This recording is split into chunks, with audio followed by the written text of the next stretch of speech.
Welcome back to the gardening place. मेरे comment box में कुछ टाइम पहले काफ़ी सारे क्वेश्चंस और कमेंट्स आए थे, तो मुझे लगा कि इंडिविजुअली आंसर देने से अच्छा है कि मैं सबके कमेंट्स का एक वीडियो बना के पोस्ट करती हूँ, जिससे कि सभी के लिए हेल्पफुल रहे वो वीडियो। और मैं ट्राई करूँगी कि मैं आपके क्वेश्चंस का अच्छी तरीके से आंसर दे सकूँ। तो चलिए स्टार्ट करते हैं ये वीडियो। पहला क्वेश्चन मैं लेती हूँ। मुझे लव फॉर ऑर्गेनिक गार्डनिंग से क्वेश्चन था कि मैं अपने घर में हाइब्रिड सीड्स यूज़ करती हूँ और मैं एफिड्स के लिए क्या करती हूँ।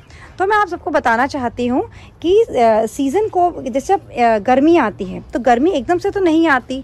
गर्मी आने में पहले हल्की गर्मी स्टार्ट, सर्दी से गर्मी स्टार्ट होती है होनी, फिर बहुत ज़्यादा पीक पे गर्मी आती है। तो मैं क्या करती हूँ, जब जैसे कि मान लीजिए फरवरी है तो फरवरी के टाइम पे अगर मैं सीड लगाऊंगी तो मैं हाइब्रिड सीड यूज़ करती हूँ। और जैसे जैसे हम उस सीज़न में आगे की ओर बढ़ते हैं, फिर मैं क्या स्टार्ट करती हूँ कि मैं अपने देसी सीड्स लगाती हूँ, घर के बने हुए। मैं अपने घर में ही अपने सीड बनाती हूँ। और अगर आपको ना मिले तो आप किसी नर्सरी से कांटेक्ट करके देसी सीड्स आप ले सकते हैं। मैं आपको दिखाती हूँ कि देसी सीड्स होते कैसे हैं। ये देखिए, ये मेरे देसी सीड्स हैं जो मैंने वुड ऐश के अंदर डाल के रखे थे एज ए प्रिजर्वेटिव। मैं आपको दिखाती हूँ खोल के। ये देखिए, ये मेरे घर की तोरी के सीड्स हैं लास्ट ईयर के, जो मैंने इस साल लगाई। और आपने मेरे वीडियोस में देखा होगा कितनी अच्छी प्रोडक्शन हुई। तो आपको शायद अब आप बात मैं क्लियर एक बार फिर कंक्लूड करती हूँ अपनी बात को कि हमारे को क्या करना है। विंटर्स की स्टार्टिंग में मैं लगाऊंगी हाइब्रिड सीड्स, जिससे कि मेरे पौधे जल्दी जल्दी ग्रो करें और वो जो सीड्स होते हैं वो ट्रीटेड होते हैं, तो उनके उगने में आसानी रहती है। फिर जैसे जैसे विंटर्स में मैं आगे की ओर बढ़ूंगी, जैसे कि जनवरी आ जाएगा या पीक दिसंबर आ जाएगा, तब मैं देसी गोभी की सीड्स लगाऊंगी। वो मैं कोई किसान जैसे अगर कोई आसपास हो तो आप उनसे भी ले सकते हैं।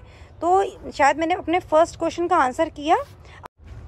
और सेकंड पार्ट था इनका कि आप अपने एफिड्स के लिए क्या करते हैं। जैसे आप देखो, अब मेरे बैगन के इस पौधे में कितने सारे एफिड्स लग गए हैं। पानी की तेज धार से इन पत्तों को धोने की कोशिश करूंगी, जिससे कि ये एफिड्स ऐसे हट जाएं।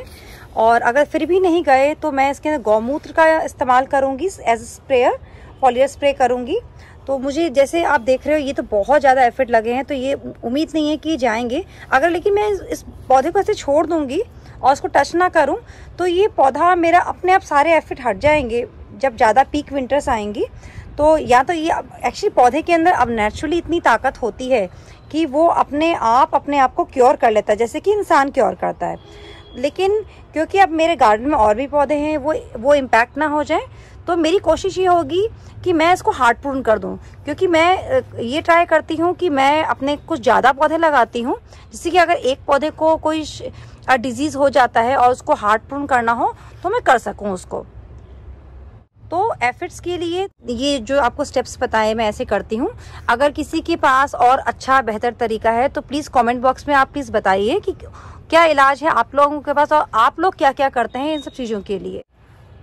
सेकंड क्वेश्चन है फॉर ऑर्गेनिक गार्डनिंग से क्वेश्चन था कि मैं ग्रो बैग कहाँ से परचेज करती हूँ और इसका रिव्यू कैसा है। तो मैं आपको बताना चाहती हूँ कि मेरे जो ग्रो बैग्स होते हैं, जैसे कि ये वाला जो ग्रो बैग है 21 बाई 21 इंचेस का है, जिसके अंदर मैंने अपने फ्रूट प्लांट्स लगा रखे हैं।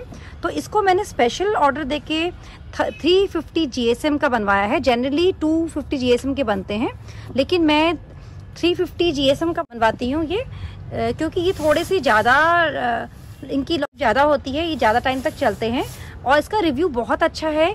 ये आपको मैं अगर दिखा सकूँ तो अगर रिव्यू की बात करें तो ये ग्रो बैग्स बहुत ही मजबूत हैं। ये देखिए, ये काफ़ी मजबूत ग्रो बैग्स हैं। और इसके नीचे यहाँ पर एक उन्होंने ऐसे ब्लैक कलर की वायर लगा रखी, जिससे कि ये और स्ट्रॉन्ग हो जाते हैं और उनका बेस बहुत मजबूत हो जाता है। और इसमें ड्रेन होल्स भी हैं इसके अंदर। तो मेरे लिए तो ये ग्रो बैग्स बहुत अच्छे हैं। मैंने बहुत बार मैं यहीं से ऑर्डर करती हूँ अपने ग्रो बैग्स। 350 GSM के हैं, इनके पास 250 GSM के भी हैं। डिस्क्रिप्शन में इनका फ़ोन नंबर डाल दूंगी, तो आपको कांटेक्ट करना हो तो कांटेक्ट कर सकते हैं। नेक्स्ट कमेंट आया था राइसुल इस्लाम 2730 का। तो उन्होंने पूछा था कि ये क्या है। तो ये माइकोराइजा है। ये एक फंगस है जो कि रूट के ग्रोथ में काफ़ी हेल्पफुल होती है। मैं आपको उसको खोल के दिखाती हूँ। जैसे ये 24 बाई 24 इंचेस का ग्रो बैग है, तो इसके अंदर हमें जस्ट 1 स्पून डालना है, वो भी 2 महीने में एक बार। ये देखिए इस टाइप का होता है। इससे रूट की ग्रोथ बहुत अच्छी होती है और ये वाटर रिटेन करके रखता है हमारे पौधों में, जड़ों के अंदर, और रूट को फुल न्यूट्रिशन देता है। तो काफ़ी हेल्पफुल होता है ये पौधों की ग्रोथ के लिए। लव फॉर ऑर्गेनिक गार्डनिंग का क्वेश्चन था एक कि मैं अपने गार्डन की क्लीनिंग कैसे करती हूँ। तो मैं अपने गार्डन की क्लीनिंग मैंने ऑल्टरनेट डे में एक किसी को रखा हुआ है हेल्प को, जो मेरे गार्डन को क्लीन करती हैं, और बीच बीच में मैं यहाँ पर थोड़ा सॉल्ट स्प्रे मतलब छिड़काव करके इसकी धुलाई करवाती हूँ, जिससे कि जो पेस्ट हैं, जो छोटे मोटे कीड़े जो घूम रहे हैं मेरे गार्डन के अंदर, वो यहाँ से क्लीन हो जाएं। और उनका सेकंड पार्ट था क्वेश्चन का कि मैं ग्रो बैग्स कहाँ से लेती हूँ, तो उसका आंसर मैंने इसी वीडियो में अभी किया है, तो वो उससे कंसल्ट कर सकते हैं। मेरे पास फ्रूट प्लांट्स के लिए अलग टाइप की ग्रो बैग्स हैं और मैं सब्जियों को अलग टाइप की ग्रो बैग्स में लगाती हूँ। सब्जियाँ लगाने के लिए मैं इस टाइप की क्यारी का इस्तेमाल करती हूँ, जिसमें मैं अपनी सब्जियाँ लगाती हूँ। और ये ग्रो बैग्स मैं विला ग्रो बैग से बनवाती हूँ।